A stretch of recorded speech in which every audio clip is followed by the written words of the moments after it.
Pemirsa, hingga tanggal 1 Februari 2022, minyak goreng kemasan harga Rp14.000 masih sangat sulit ditemukan di sejumlah retail modern di Kota Makassar.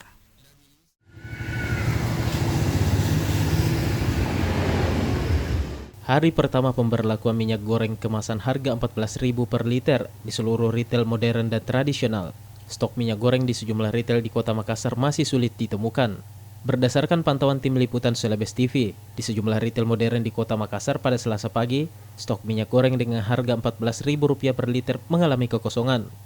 Adapun minyak goreng yang tersedia merupakan minyak goreng yang terbuat dari minyak kelapa, minyak jagung, minyak kedelai, hingga minyak canola, yang harga jualnya relatif lebih mahal dari minyak goreng biasa.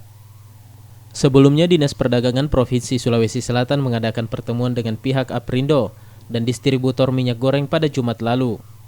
Dari pertemuan tersebut menghasilkan kesepakatan bahwa minyak goreng Rp14.000 akan berlaku di seluruh retail tradisional maupun modern pada 1 Februari 2022. Fitri Hairunisa, Celebes TV.